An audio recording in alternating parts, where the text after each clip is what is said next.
And good morning.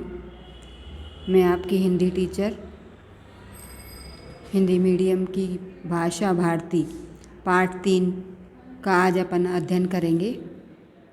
पाठ का नाम है पंडित ईश्वरचंद विद्यासागर। ठीक है ना। तो अब इस पाठ को हम पढ़ते हुए इसमें अपन को सीखने योग्य बातें जो है वो सहयोग, श्रम और साधना की भावना का विकास, मतलब एक दूसरे का मदद करना, सहयोग करना, मेहनत करना और साधना की भावना का विकास होता है। इसमें दूसरा है पॉइंट प्रत्यय, उपसर्ग, विलोम शब्द।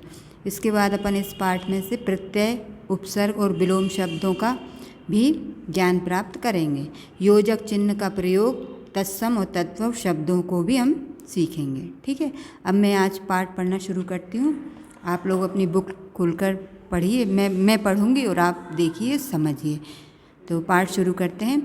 कोलकाता से 20 मील दूर पश्चिम में स्थित बीर सिंह गांव के जिस परिवार में 26 सितंबर 1820 को पंडित विद्यासागर का जन्म हुआ था, वह कितने निर्धन थे, इसका अनुमान इससे भी लगाया जा सकता है कि उनके पिता ठाकुर दास न जाने कितने दिन जीविका की चिंता में भूखे प्यासे कोलकाता की सड़कों पर फिरे, और जब उन्हें 2 रुपये माहवार की एक नौकरी मिली तो घर में उत्सव जैसा छा गया। बेचारे इतने गरीब थे कि उनके पिता को दो वक्त की जीविका कमाने के लिए कोलकाता की सड़कों पर इधर से उधर फिरना पड़ा, और फिर उसके बाद जब मेहनत के बाद उन्हें 2 रुपये प्रति माह की तनख्वाह पर उन्हें नौकरी मिली, तो घर के सभी लोग उत्साह मनाने लगे। ठीक है ना। उत्सव पर्व जैसा, त्यौहार जैसा कि हमारे पिताजी को नौकरी मिल गई। ठीक है ना। ऐसे निर्धन परिवार में जन्म लेकर भी कितने प्रकार धैर्य तथा संतोष के सहारे ईश्वरचंद ने गांव की पाठशाला में प्रवेश पाया और परिश्रम पूर्वक पढ़कर सारी कक्षाएं यथा समय पास कर लीं। ठीक है। इतनी गरीबी के बाद भी उन्होंने अपने गांव की पाठशाला में प्रवेश किया, मतलब नाम लिखवाया, और मेहनत करके अपनी पढ़ाई को जारी रखते हुए पूरी पढ़ाई उन्होंने कक्षाएं पूरी पास करी। इसके आगे पढ़ाई के लिए कोई साधन न थे। आगे की शिक्षा कोलकाता में ही संभव थी, और इसके बाद उनकी जो प्राथमिक जो पढ़ाई थी वो पूरी होने के बाद उनके पास गांव में साधन नहीं थे पढ़ने के, और जहां साधन थे वो था शहर कोलकाता। पर वह परिवार के बस की बात न थी। परिवार के उनके बस में नहीं था कि वो कोलकाता ले जाकर उन्हें पढ़ा सकें।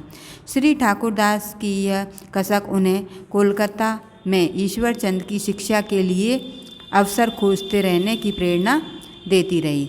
वे जिन महानुभावों के यहाँ काम करते थे, उनमें एक दिन अवसर पाकर उन्होंने निवेदन किया, ईश्वरचंद का मन पढ़ने में बहुत लगता है। उसने गांव की पाठशाला की सारी कक्षाएं प्रथम श्रेणी में पास कर ली हैं। यदि उसे पढ़ने का अवसर मिल रहा तो वह एक योग्य व्यक्ति बन सकता है। उसके पिता ने जहाँ नौकरी करते थे उनसे ये बात कही, क्योंकि वो जानते थे कि उनका बेटा पढ़ने में रुचिकर है। ठीक है ना।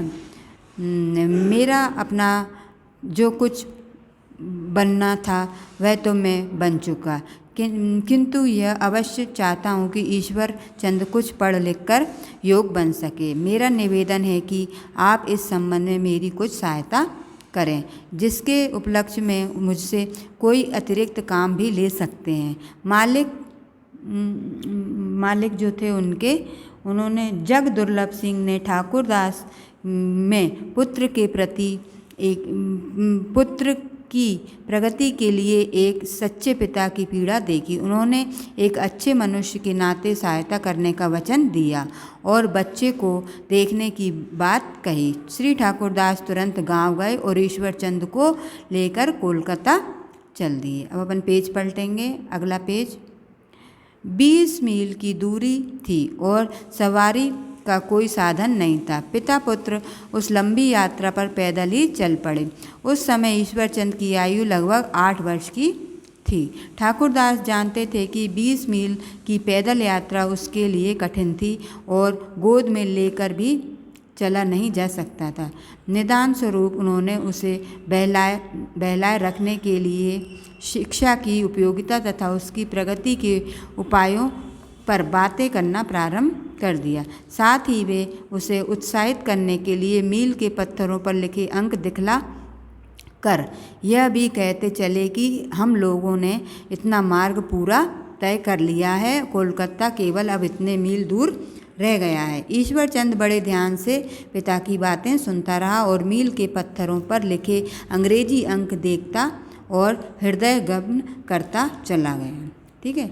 इसके बाद जिस प्रकार धैर्य का सहारा लेने से आपत्ति और आख्यान के सहारे रात कट जाती है, उसी प्रकार वार्तालाप के सहारे उन दोनों का रास्ता भी सरलतापूर्वक कट गया और वे कोलकाता में एक गंतव्य स्थान पर पहुंच गए। श्री जगदुर्लभ सिंह ने बच्चे की योग्यता परखने के लिए उससे पूछा, बेटा क्या पढ़ लिख सकते हो? ईश्वर ने तुरंत उत्तर दिया कि मैं बंगला लिख पढ़ सकने के लिए अंग्रेजी के अंक भी लिख पढ़ और जोड़ सकता हूँ। श्री दुर्लभ सिंह ने उसे अंग्रेजी अंकों का एक छोटा सा बिल जोड़ने को दिया। ईश्वरचंद ने बिना किसी झिझक के बिल ले लिया और विश्वासपूर्वक उसे जोड़कर दिखला दिया। ठाकुरदास को यह देखकर बड़ा आश्चर्य हुआ। श्री जगदुर्लभ सिंह ने पूछा कि क्या गांव की पाठशाला में तुम्हें अंग्रेजी सिखाई गई थी? ईश्वरचंद ने बतलाया कि अंग्रेजी के अंक उसे पाठशाला में नहीं सिखाए गए, बल्कि उसने उन्हें रास्ते में मील के पत्थरों से सीख लिया। इस पर पिता ठाकुरदास को जहाँ बच्चे की ग्रहणशीलता पर हर्ष हुआ, वहीं यह विश्वास हो गया कि प्रेम पूर्वक बच्चों पर किया हुआ कोई भी प्रयास व्यर्थ नहीं जाता। श्री जगदुर्लभ सिंह ने बच्चे के लिए मासिक छात्रवृत्ति बांध दी। श्री ईश्वरचंद जी इतने निर्धन थे कि आधा पेट भोजन तो मामूली बात थी, सप्ताह में 2-1 बार निराहार भी रहना पड़ जाता था। तथापि वे हृदय से इतने उदार और दयालु थे कि अपनी छात्रवृत्तियों का अधिकांश भाग निर्धन विद्यार्थियों की सहायता में खर्च कर देते थे। जब वे किसी विद्यार्थी को फटे पुराने कपड़ों में देखते थे तो उनको ऐसा लगता था मानो उनका भाई ही कपड़ों के अभाव में चिथड़े लपेटे है। उनका हृदय सहानुभूति से भर जाता और वे तुरंत उसके लिए कपड़े बनवा देते। गरीब विद्यार्थी को शिक्षण शुल्क और पुस्तकें खरीद कर देने में उन्हें बड़ा आत्मसुख मिलता था। इस प्रकार यथासंभव वे उन सबकी सहायता करते रहते थे। अपने पाठ पूरे कर लेने के बाद जो समय शेष बचता था उसमें वे कमज़ोर विद्यार्थियों को पढ़ाया करते थे। उनकी सदैव ही यह इच्छा रही कि सारे विद्यार्थी पढ़ने में तेज बने और अच्छी श्रेणी से पास हों। वेदांत तथा दर्शन शास्त्र की योग्यता प्रतियोगिता में सर्वप्रथम आकर ईश्वर चंद ने सैकड़ों रुपए के नगद पारितोषिक यानी इनाम एवं प्रशंसा पत्र प्राप्त किए। भारत के महान विद्वानों ने एक सभा करके ईश्वर चंद का अभिनंदन किया और सर्वसम्मति से उन्हें विद्यासागर की उपाधि दी। इस समय उनकी आयु 19-20 साल से अधिक न थी। तब से वे ईश्वरचंद विद्यासागर के नाम से प्रसिद्ध हो गए। इस तरह से इसमें पाठ तो कंप्लीट हो गया आपका। अब इसमें जो लेखक का परिचय दिया है, जिसने ये लिखा है उसके बारे में दिया है। लेखक का जन्म, कौन थे लेखक इस पाठ के, अब अपन देखते हैं। इसमें लिखा होगा आचार्य श्री राम शर्मा। ठीक है ना, आचार्य श्री राम शर्मा का परिचय दिया है, तो अपन पढ़ लेते हैं इनका भी क्या जाता है अपना। आपका जन्म आचार्य श्री राम शर्मा का जन्म आगरा जिले के आवलखेड़ा नामक स्थान में हुआ था। श्री राम शर्मा ने बचपन से ही दीन दुखियों की सेवा में रुचि लेना प्रारंभ कर दिया था। वे स्वतंत्रता आंदोलन में गांधी जी के साथ थे। बाद में वे पूर्णतः अध्यात्म की ओर मुड़ गए और मथुरा में तपस्या करते हुए बीच बीच में गुरु सत्ता से भेंट करने हिमालय भी गए। अपने जीवन में उन्होंने हजारों पुस्तकें लिखी। विचारों को जन तक मतलब लोगों तक पहुंचाने के लिए उन्होंने युग निर्माण एवं अखंड ज्योति मासिक पत्रिका निकाली। ठीक है ना। अखंड ज्योति पत्रिका हिंदी में सर्वाधिक बिकने वाली मासिक पत्रिका थी। अब अपन अभ्यास करेंगे इसका। तो पहले दिया है निम्नलिखित शब्दों के अर्थ शब्दकोश से खोजकर लिखिए। जो पाठ पढ़ा था अपन ने उसमें से खोजकर अपन को इन शब्दों के अर्थ लिखना है। उत्सव माने त्योहार या पर्व, परिश्रम माने मेहनत, हृदयगम माने मन में बिठाना, अतिरिक्त माने अलावा, ग्रहणशीलता माने सीखने की क्षमता, और जीविका यानी रोजगार या व्यवसाय। ठीक है। अब ये जो प्रश्न उत्तर दिए हैं ये मैं आपको अभी बताऊंगी नीचे। अभी अपन आगे का चैप्टर पढ़ते हैं, मतलब आगे की रिक्त स्थानों की पूर्ति करते हैं। ठीक है। तो तीसरे नंबर पे प्रश्न है रिक्त स्थानों की पूर्ति कीजिए। पहला है ईश्वर चंद के पिता का नाम खाली स्थान था। तो ईश्वर चंद के पिता का नाम क्या था?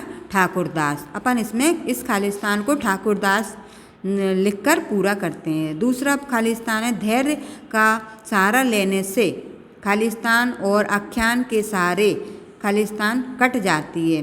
तो अपन ने लाइन पढ़ी थी ना, इसमें पाठ में आई थी। तो क्या था उसमें? धैर्य का सहारा लेने से आपत्ति और आख्यान के सहारे रात कट जाती है। नेक्स्ट पेज, अगला पेज पढ़ेंगे। 2 ही हैं खाली स्थान इसमें, नहीं और होंगे। हाँ और भी हैं।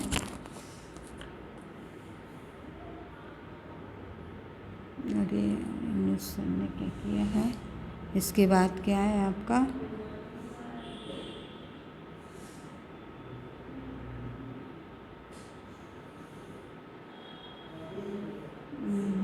इसमें दिया है आपके